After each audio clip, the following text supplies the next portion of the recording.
Hey guys, Sean here. Welcome to the F1 Word and to the news coming out of McLaren today. And that is that they have confirmed Stoffel Vandoorne will be leaving the team at the end of the 2018 season and will be replaced by Lando Norris. The Belgian, of course, has come under increasing pressure this season with speculation about his future ramping up over recent weeks. And McLaren have now taken the decision to drop Stoffel after Abu Dhabi and place their own young driver Lando Norris alongside their other signing, Carlos Sainz.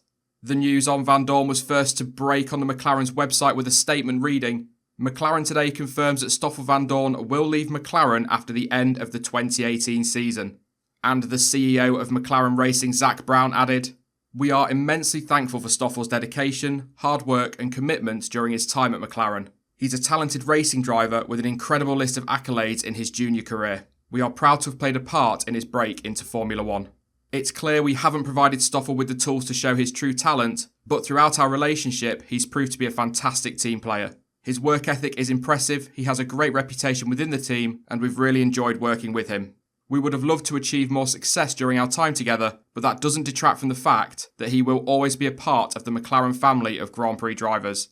And Stoffel Vandoorne himself added, I'm very grateful to McLaren for investing their faith in me over the past 5 years. I joined McLaren as a young driver and have since seen my career progress within the team from test and development driver to reserve driver and then to full-time race driver.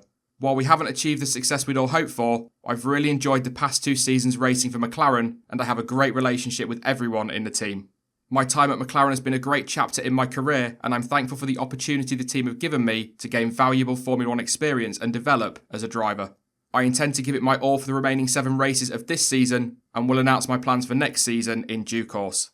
And shortly after the news on Vandoorne, it was confirmed that Lando Norris would be promoted to the team, and to that announcement Zak Brown stated, we are very pleased to finally be able to reveal who will complete our driver lineup at McLaren for 2019. We believe Lando is an exciting talent full of potential who we very deliberately kept within the McLaren fold for exactly that reason. We already know he's fast, he learns quickly and has a mature head on his young shoulders. We see much potential for our future together. The investment we have made in his budding career with simulator development and seat time in the car has been well deserved as he has continued to prove his abilities both behind the wheel and in his work with the engineering team. Lando is an integral part of our plan for rebuilding our Formula One operation for the future, and he has already developed a strong relationship with the team.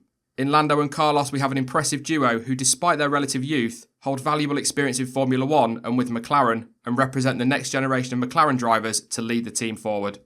And continuing on, Lando Norris said, to be announced as a race driver for McLaren is a dream come true. Although I've been a part of the team for a while now, this is a special moment, one I could only hope would become reality.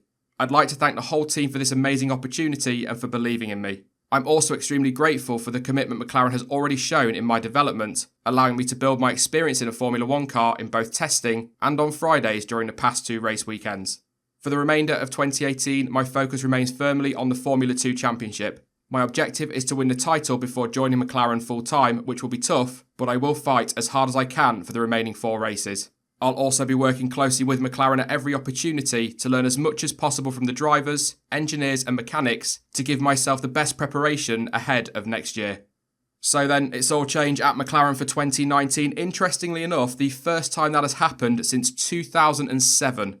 But I'm not going to sit here and lie, I really do feel for Stoffel. The team have freely admitted in that statement that he was not given a car capable of competing, and Fernando Alonso even confirmed earlier this year that the Belgian wasn't receiving all the upgrades the Spaniard was. So really, what were McLaren expecting here?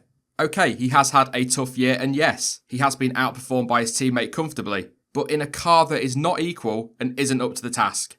And although a driver's performance is more often than not measured against their teammates, Fernando is a double world champion. Is that really a fair yardstick? It is a shame, it really is, because for the millionth time, I really do rate the guy and think he has some serious talent. The problem is though, and this season in particular, F1 is a cutthroat sport. And with only 20 seats on the grid and a number of drivers potentially available come the end of the year, teams are having to make some big and tough decisions for next season. But I do hope that Stoffel will land on his feet and snap up a drive for 2019 in F1. Maybe Toro Rosso, perhaps even Sauber. Who knows, but I really do hope he finds something. As for Norris, well, it was kind of expected in many ways. Yeah, more experienced drivers such as Perez and Ocon have also been linked to that seat, but McLaren have been heaping praise on the young Brit all year, so it doesn't really come as a huge surprise. And Norris, as McLaren have already said in their statement, is quick. We've seen that in F2 this year and during his FP1 outings, so he's shown what he can do. And the way he dominated Euro F3 last season was very impressive. Is it too soon though? As I said in the live stream last week, I don't really know why there is this sudden rush to get youngsters into F1 rather than letting them develop in lower categories. Norris is only 18, 19 by the time he debuts in Australia, and he has been thrown into the pressure cooker that is McLaren, and they have hardly been patient with some of their drivers. However, as McLaren have alluded to, he is very much the driver they are focusing on for the long term, so perhaps, given the time they've invested in him, they might be a little bit more patient, but that didn't really happen for Vandoorne. I do think, though, it is a fair call to promote Lando Norris. Perhaps some more experience would have made sense to help lift McLaren out of the difficult times they're currently facing. But then at the same time, a fresh, young, hungry driver could well be what they need to inject some life back into that team. But once again, I still really do feel for Stoffel Vandoorne. At the end of the day, if the car is no good and not equal to his teammate's car, what did they really expect him to do? So that is it then. McLaren's driver lineup is all set for 2019. And as ever, they were just my thoughts and my opinions on it all. But what are yours? Do you think McLaren have made the right decision? Or do you perhaps feel that dropping the Belgian is a little bit harsh given the car they've provided him with? And if you were in McLaren's position, would you have put somebody other than Lando Norris in the car for 2019? Let me know your thoughts in the comment section down below. I will be back soon with more content as ever, but in the meantime, don't forget to follow me over on social media. Links to Twitter, Instagram, Facebook and to Discord are all in the description down below. But as ever, thank you for watching. I've been Sean, this has been the F1 Word, and until next time, goodbye.